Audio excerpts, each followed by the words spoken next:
Hello students, welcome to my channel English with Shiva. आज मैं आपके साथ एक नई वीडियो लेकर आई हूँ जिसमें मैं आपको मेटाफिजिकल पोइट्री के बारे में बताऊँगी कि ये मेटाफिजिकल पोइट्री होती क्या है, इसके क्या फीचर्स होते हैं और इसके मेजर राइटर्स कौन कौन से थे। आइए शुरुआत करते हैं मेटाफिजिकल पोइट्री की।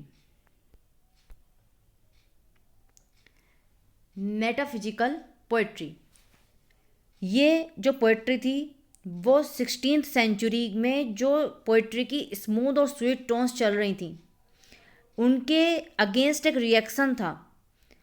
उन्होंने 16th सेंचुरी के जो फीचर्स थे पोइट्री को उसको रिजेक्ट कर दिया था और इन्होंने एक न्यू स्टाइल अडॉप्ट करा था जो एनर्जेटिक था, असाधारण था और जोश से भरा हुआ था।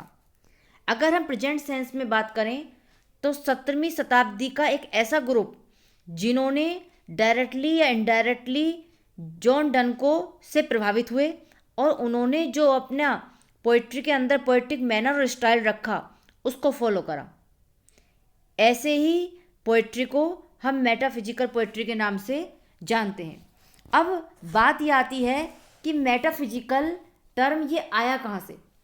तो मेटाफिजिकल टर्म या मेटाफिजिकल पोएट्स का जो ये टर्म आया ये एक फ्रेज थी जो 1781 में सैमुअल जॉनसन ने एक वर्क लिखा था, lives of the most eminent English poets.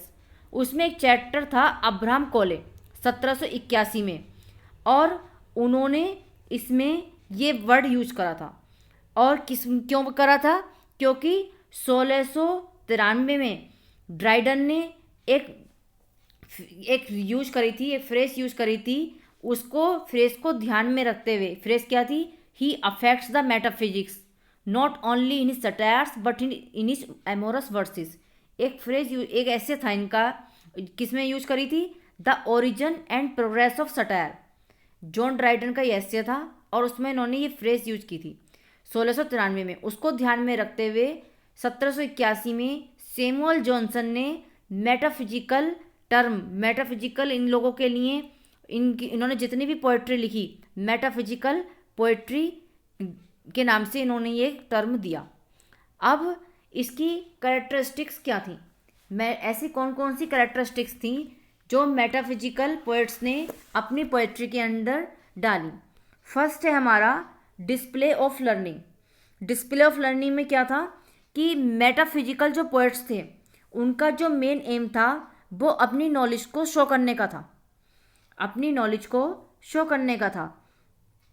उसमें क्या था कि ये लोग हाईली एजुकेटेड थे, ये लोग हाईली एजुकेटेड थे और इनका जो मेन एम था वो अपनी नॉलेज को शो करने का था। और डॉक्टर जॉनसन ने भी एक रिमार्क किया है इनके लिए कि इन्होंने अपने पोइट्री के अंदर इतनी ज़्यादा नॉलेज को शो करने की कोशिश करी जिसकी वजह से ये कभी कभी जो कॉमन रीडर्स होते थे उनकी समझ से ये बाहर हो जाती थी। अब नेक्स्ट है हमारा expression of new thoughts and ideas. Metaphysical poets ने हमेशा जो अपनी पोइट्री के अंदर कोशिश करी वो क्या देने की कोशिश करी? न्यू थॉट्स और आइडियाज़ को देने की कोशिश करी, जो ऐसी थॉट्स और ऐसे आइडियाज़ जो 16वीं शताब्दी के अंदर यूज नहीं करे जाते थे। और ये क्या थे? ये हमेशा किस बात के कॉन्शियस रहते थे कि ये अपनी जो थॉट है उसमें हमेशा डिफरेंट रहें और इन्होंने कभी भी उसकी वजह से डिक्सन का इन्होंने डिक्सन की चिंता नहीं करी। और इसी पे ही वाल्टर स्कॉट क्रिटिक हुए हैं राइटर, उन्होंने कहा है कि they played with thoughts as Elizabethan had played with words. Elizabethans ने, अगर वो एलिजाबेथन्स राइटर्स जो थे वो शब्दों के साथ खेले, वहीं जो मेटाफिजिकल पोएट्स थे वो थॉट्स के साथ खेले, उन्होंने थॉट्स का ज़्यादा यूज करा। अब थर्ड हमारा जो कैरेक्टरिस्टिक है वो है इंटेलेक्चुअल पोएट्री। इंटेलेक्चुअल पोएट्री में क्या था कि इन्होंने बौद्धिक ऐसी इंटेलेक्चुअल पोएट्री लिखी जिसमें हमारे हार्ट और ईयर से नहीं बल्कि माइंड को अपील करा। इन्होंने इमोशंस भी अगर दिए अपनी पोइट्री के अंदर, यदि इमोशंस भी दिए तो वो लॉजिकल रीजनिंग से शेप्ड हुए, उसे भी उन्होंने लॉजिक से शेप्ड करा। और उन्होंने अपनी जो पोएट्री थी उसमें कॉमन लैंग्वेज यूज नहीं करी, बल्कि साइंटिफिक और कॉमर्शियल लैंग्वेज यूज करी। और इसी का कारण था कि इनकी जो पोएम की रिदम थी वो बहुत ज़्यादा जटिल हो गई। अब क्या था, नेक्स्ट पॉइंट है हमारा रिएक्शन अगेंस्ट एलिजाबेथन पोएट्री। जैसे कि पहले ही बता चुकी हूँ कि 16वीं शताब्दी के अगेंस्ट ये रिएक्शन थी मेटाफिजिकल पोएट्री। तो Elizabethan metaphysical poetry Elizabethan poetry के अगेंस्ट थी। मेटाफिजिकल पोएट्स ने एक न्यू स्टाइल अडॉप्ट करा, जो क्या था, बहुत ही कोर्स था, ऊबड़ खाबड़ सा था। और इनके जो कंपैरिजन थे वो बहुत ज़्यादा जटिल थे। इन्होंने अपने जो कंपैरिजन करे उसमें स्ट्रेट फॉरवर्ड इमेजनरी भी डाली। क्या, बिल्कुल स्ट्रेट फॉरवर्ड मतलब क्या, बिल्कुल सीधी इमेजनरी डाली। अब नेक्स्ट है हमारा use of far faced images.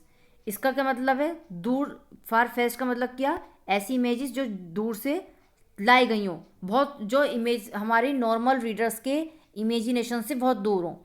फिर क्या था कि मेटाफिजिकल जो पोएट्स थे उन्होंने अपनी पोएट्री के अंदर ऐसी इमेजेस यूज की जो उनसे पहले के पोएट्स जो थे, जो राइटर्स थे, उन्होंने कभी भी यूज नहीं करा।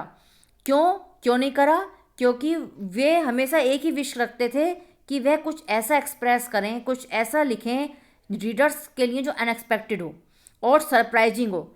इसके चलते हुए उन्होंने कई कई बार हाइपरबोलिकल एक्सप्रेशंस भी दिए। अब नेक्स्ट हमारा है नोट ऑफ मिस्टिसिज्म। मिस्टिसिज्म हो गया हमारा रहस्यवाद, जहाँ मेटाफिजिकल पोएट्री के अंदर जटिलता थी और जटिलता के वजह से ही ऑब्सक्योर स्टाइल रखते हुए इन्होंने मिस्टिसिज्म को भी यूज किया। क्या थे कि जितनी भी पोएट्री थी, डन की हुई, हर्बर्ट की हुई, रिचर्ड क्रेशा की हुई, ये सब इनकी पोएट्री के अंदर हमें मिस्टिसिज्म देखने को मिलता है। मिस्टिसिज्म किस बात का, क्योंकि ये सब लोग गॉड को ही सुप्रीम पावर मानते थे। इनका गॉड के अंदर बिलीव ज़्यादा था और ये इनका एक क्या विश्वास था कि हम सब लोग गॉड के, ईश्वर के ही शैडो में हैं। और इनका जो मिस्टिसिज्म था वो एक ही बात पे था कि इन्होंने जो गॉड्स रिलीजियस जितनी भी पोएम्स लिखी उसमें इन्होंने सिंबॉलिकली इस अपने मिस्टिसिज्म को दिया। अब नेक्स्ट आता है हमारा रिलीजियस एंड एमोरस पोएट्री। देखिए, मेटाफिजिकल पोएट्स भी दो भागों में डिवाइडेड हुए। कुछ ने रिलीजियस और एमोरस कहते हैं लव रिलेटेड पोएट्री, कुछ ने रिलीजियस एंड एमोरस पोएट्री लिखी। कोई रिलीजियस पोएट्री में डिवाइड हुआ, कोई खाली एमोरस में हुआ। और यदि हम रिलीजियस पोएट्स की बात करें तो हर्बर्ट, क्रेशा और वैगन का नाम आता है। और एमोरस पोएट्री की बात करें, थॉमस कैरियू और सकलिंग इसमें आते हैं। मेटाफिजिकल पोएट्री के अंदर हमें 2 टाइप्स की पोएट्री देखने को मिलती हैं, एक रिलीजियस पोएट्री देखने को मिलती है और एमोरस पोएट्री भी देखने को मिलती है। नेक्स्ट पॉइंट आता है यूज ऑफ कंसीट। ये मेटाफिजिकल पोएट्री का मेन इंपॉर्टेंट फीचर है। अब कंसीट क्या था, कंसीट एक मेटाफिजिकल पोएट्स ने लिटरेरी डिवाइस यूज करी, इसको उन्होंने मेटाफिजिकल कंसीट का नाम दिया और इसको हम एक्सटेंडेड मेटाफर के नाम से भी जानते हैं। इसमें क्या था कि जैसे कि पीछे बता चुकी हूँ, फार फेस्ड इमेजेस का यूज करा गया था। तो इन्होंने फार फेस्ड कंपैरिजन करा। किन लोगों के बीच में कंपैरिजन करा, spiritual aspect of a person and physical thing in the world. अब इन्होंने क्या करा, स्पिरिचुअल और जो फिजिकल था उसके बीच में कंपैरिजन करा। किस प्रकार का, और इनका जो वर्क था वो कनेक्ट करता था जो रीडर्स के सेंसरी परसेप्शंस हैं उसको एब्स्ट्रैक्ट आइडियाज से कनेक्ट करता था। यही इनकी यूज ऑफ कंसीट थी। जैसे कि जॉन डन की एक पोएम है ए बेलिडिक्शन फॉर बिडिंग मॉर्निंग। इसमें इन्होंने जो कपल है उसकी जो एक इमेज है वो कंपास से करी है, प्रकाश से करी है, कंपास से करी है। अब उसमें क्या हुआ कि जो पर्सन की जो कंपैरिजन है वो जो फिजिकल थिंग है इन द वर्ल्ड उससे कर दी है, कंपास से करी, प्रकाश से करी, जिसमें उन्होंने जो लेडी थी, वाइफ थी, उसको कंपास का एक रुका हुआ हिस्सा माना और जो मूव करता हुआ हिस्सा है वो उस हस्बैंड को माना। ये हुई इनकी कंसीट। कंसीट में क्या था कि कंपैरिजन था spiritual aspect of a person का, किसका, physical thing in the world, और ये एब्स्ट्रैक्ट आइडियाज जो थे उसको कनेक्ट करती थी सेंसरी परसेप्शन से। ये मेटाफिजिकल पोएट्री के कंसीट का एक इम्पोर्टेंट फीचर था। अब आते हैं इनके मेजर पोएट्स जो मेटाफिजिकल जिन्होंने लिखी, जैसा कि जॉन डन का नाम पहले आता है। जॉन डन तो इसके मेटाफिजिकल पोएट्री के फादर भी थे और मोस्ट प्रोमिनेंट मेंबर भी थे। ये वैसे तो क्या थे, एलिजाबेथन एज को बिलोंग करते थे, लेकिन इनकी स्पिरिट के अंदर कहीं भी एलिजाबेथन एज की स्पिरिट हमें दिखाई नहीं देती थी। इन्होंने भी वही करा जैसे कि हमारा मैं पहले बता चुकी हूँ कि मेटाफिजिकल पोएट्री जो थी उसने सिंपल और स्मूथ स्टाइल के अगेंस्ट थी, और इन्होंने अपने को कुछ नया लाने के लिए अपनी पोएम्स में जटिलता ला दी थी, अपने आप का एक्सप्रेशन देने के लिए। तो इसमें क्या था, इनकी पोएट्री के अंदर भी हमें क्या मिलता है, कंसीट्स जो अभी बताया, और फार फेच्ड इमेजेस के का रिमार्केबल यूज मिलता है इनके अंदर। और वैसे भी ड्राइडन ने इनके लिए कहा है ही अफेक्ट्स द मेटाफिजिक्स, इन्होंने मेटाफिजिक्स को प्रभावित करा। और क्या करा, इन्होंने न्यू और सरप्राइजिंग इनोवेशंस करा मीटर एंड फॉर्म में भी। और इन्होंने इनकी हमें पोएट्री के अंदर कॉम्प्लेक्सिटी भी देखने को मिलती है, ऑब्सक्योरिटी भी देखने को मिलती है। लव पोएम्स भी हैं, इन्होंने लव पोएम भी लिखी हैं, सॉन्ग एंड सोनेट्स।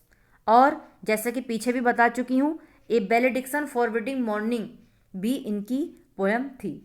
अब जिसकी बात करें इनकी, इन्होंने मेटाफिजिकल स्कूल जो पोएट्स का था इन्होंने सभी को प्रभावित करा। नेक्स्ट आते हैं हमारे जॉर्ज हर्बर्ट। जॉन डन के बाद जिसको सबसे ज़्यादा एप्रिसिएशन मिली मेटाफिजिकल पोएट के रूप में, वो जॉर्ज हर्बर्ट हैं, और ये सेंट ऑफ पोएट्री कहे जाते हैं मेटाफिजिकल पोएट्री के। और जितनी एक बात और थी इनके लिए कि इन्होंने जितनी भी पोएट्री लिखी वो पब्लिश्ड जो भी हुई वो पोस्टमसली पब्लिश्ड हुई।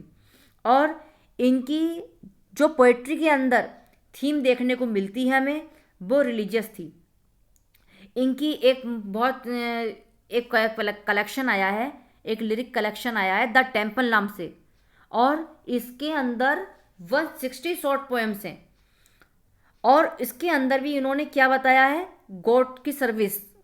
गॉड सर्विस को बताया है। और जितनी भी पोएम्स हैं इनकी, वो चर्च, उसके हॉलीडेज, उसकी सेरेमनीज उसको बताती हैं, क्योंकि ये रिलीजियस, इनकी थीम जो रिलीजियस थीम होती थी। और इसमें भी उन्होंने क्या क्या बताया, गॉड्स की सर्विस बताई, चर्च के बारे में बताया, उसकी चर्च से रिलेटेड सेरेमनी बताई। और इसी अगर इनकी हम बात करें, पिलग्रिमेज नाम की भी उनकी एक बहुत अच्छी पोएम आती है। उनकी जॉर्ज हर्बर्ट की जो पोएट्री है उसमें हमें ऑनेस्टी, सिंसियरिटी भी देखने को मिलती है। जॉन डन के बाद यदि किसी को सबसे ज़्यादा और एप्रिसिएशन मिली तो वो थे जॉर्ज हर्बर्ट। और इनकी पोएट्री का जो की नोट थी या की थीम कह लो, वो रिलीजियस थीम थी। बात आती है अब रिचार्ड क्रेशा की। रिचार्ड क्रेशा जो थे, इन्होंने भी इनकी जो पोएम थी वो रिलीजियस फॉर्मेट पे लिखी हुई थी। लव पोएट भी थे और ये रिलीजियस पोएट्री भी लिखते थे। और इन्होंने भी एक अपना रिलीजियस कलेक्शन निकाला जिसका नाम था the step to the temple. उनकी जो हमने किसकी पढ़ी, जॉर्ज हर्बर्ट की, जिनका जो कलेक्शन आया था द टेम्पल नाम से आया था। और ये है रिचार्ड क्रेशा, इनका जो कलेक्शन था वो the step to the temple था। ये भी रिलीजियस कलेक्शन था। और ये क्या था, इन्होंने इनकी पोइट्री का जो की फीचर था वो क्या था कि इन्होंने जॉन डन और जॉर्ज हर्बर्ट की तरह अपनी पोइट्री के अंदर कॉम्प्लेक्सिटी नहीं दी, बल्कि इनकी जो पोइट्री थी वो पिक्टोरियल होती थी, इंटेलेक्चुअल नहीं होती थी। जैसे कि इंटेलेक्चुअलिटी एक फीचर था मेटाफिजिकल पोइट्री का, लेकिन इनकी जो इमेज थी वो पिक्टोरियल होती थी। पिक्टोरियल मतलब क्या, कि ऐसी पोइट्री लिखते थे पढ़ तो हम वर्ड रहे हैं, लेकिन वो उससे जिस चीज़ को हम पढ़ रहे हैं, जिस मैटर को पढ़ रहे हैं, उसकी हमारे सामने एक इमेज बन जाना, ये इनकी पिक्टोरियलिज्म इनके अंदर था। अब क्या था, नेक्स्ट है हमारे हेनरी वेगन। हेनरी वेगन भी क्या था, इनकी जो पोएट्री की थीम थी, इनकी जो पोएम की मेन थीम थी वो चर्च थी, उसके फेस्टिवल्स थे, चाइल्डहुड की मेमोरीज थी और कम्युनिकेशन था नेचर के संग। और सबसे बड़ी बात आती है, हेनरी वेगन ने एक पोएम लिखी थी द रिट्रीट। इससे जो रोमांटिक एज में विलियम वर्ड्सवर्थ हुए, विलियम वर्ड्सवर्थ जो पोएट थे, उन्होंने एक पोएम लिखी थी odd on the intimations of immortality from recollection of early childhood. वो भी वो जो इन्फ्लुएंस्ड थी विलियम वर्ड्सवर्थ की ये ओड, ये हेनरी वेगन के द रिट्रीट से थी। और हेनरी वेगन भी वर्ड्सवर्थ की तरह नेचर को एक इन्फिनाइट ब्यूटी के रूप में देखते थे, और नेचर के अंदर उनको भी गॉड किस तरह देखते थे, गॉड की प्रेजेंस उनको फील होती थी, उनको सिंबल के रूप में देखते थे। इसमें हमें क्या बात देखने को मिली, ये चर्च पोएट थे, इनके चर्च फेस्टिवल चाइल्डहुड मेमोरीज मिलती हैं, और इन्होंने नेचर को सुप्रीम माना, नेचर में इन्फिनाइट ब्यूटी देखी, गॉड का भी महसूस हुए। और इनकी जो द रिट्रीट है उसी से ही विलियम वर्ड्सवर्थ इन्फ्लुएंस्ड हुए, और उसी पर ही उन्होंने पोएम लिखी odd on the intimations of immortality from recollections of early childhood. ये थे हमारे हेनरी वेगन। अब बात आती है अब्राहम कोले की। कोले जो थे हमारे, वो क्या थे, वर्सेटाइल जीनियस के रूप में जाने जाते हैं अब्राहम कोले। अब्राहम कोले जो थे, उन्होंने पोएम्स भी लिखी, प्लेस भी लिखे, एसेस भी लिखे, हिस्ट्रीज भी लिखी और रोमांसेस भी लिखे। और ये इस अगर बात करें ट्रांजिशनल पोएट थे of this period. Andrew marvel की बात करें, एंड्रयू मार्वेल की, तो एंड्रयू मार्वेल जो थे ये बर्डली प्लेजर और आर्टिस्टिक एंटरटेनमेंट के लिए जाने जाते हैं, और love for nature is one of the main features of his poetry. इन्होंने भी अपने पोएट्री के अंदर जो नेचर के प्रति प्रेम था उसको इन्होंने दिखाया। और जहाँ तक इनकी बात करें, इनका एक बहुत फेमस वर्क है एंड्रयू मार्वेल का टू ए कोय मिस्ट्रेस। इसके अंदर हम अगर देखें तो इसमें हमें इनका मेटाफिजिकल पैशन और एक कंसीट जो मेटाफिजिकल पोएट्री की फीचर्स थी उसकी बहुत अच्छी ब्लेंडिंग देखने को मिलेगी। जैसे जॉन डन का था बेलेडिक्सन फॉरवर्डिंग मॉर्निंग वाली पोएम, वैसे ही एंड्रयू मार्वेल की टू ए कोय मिस्ट्रेस पोएम को हम देख सकते हैं। तो आज इस वीडियो के अंदर हमने मेन राइट पोएट देखे जो मेटाफिजिकल पोएट्री में थे, और उनकी कैरेक्टरिस्टिक्स देखी कि उन्होंने क्या लिखा और किस थीम को लेकर अपनी पोएट्री बनाई। और इसमें क्या क्या था, हमने इसमें कैरेक्टरिस्टिक्स देखी मेटाफिजिकल स्कूल ऑफ पोएट्री की, कि ऐसे क्या क्या फीचर्स थे जो 17वीं शताब्दी की जो मेटाफिजिकल पोएट्री आई 16वीं शताब्दी से बिल्कुल अलग थी। उन्होंने अपनी पोएट्री को अलग बनाने के लिए अपनी पोएट्री में नए न्यू फीचर्स क्या क्या डाले। इसी की वजह से, न्यू फीचर्स की वजह से, सबसे अलग कुछ नया करने के लिए इनकी पोएट्री ऑब्सक्योरिटी लेकर आई गई थी, क्योंकि इन्हें अलग लिखना था। और जब ये डिस्प्ले ऑफ लर्निंग कर रहे थे उसी के वजह से इनका स्टाइल ऑब्सक्योर हो गया था और कॉमन रीडर्स के समझ में बहुत कम आता था। कभी कभी तो ये एक समाज के किसी ग्रुप के लिए ही रह जाती थी। और मेटाफिजिकल पोएट्री के बारे में बात करी कि मेटाफिजिकल पोएट्री होती क्या है, मेटाफिजिकल शब्द निकल के कहाँ से आया। आशा करती हूँ आपको ये आज की वीडियो पसंद आई होगी। वीडियो को लाइक करें और चैनल को सब्सक्राइब करें।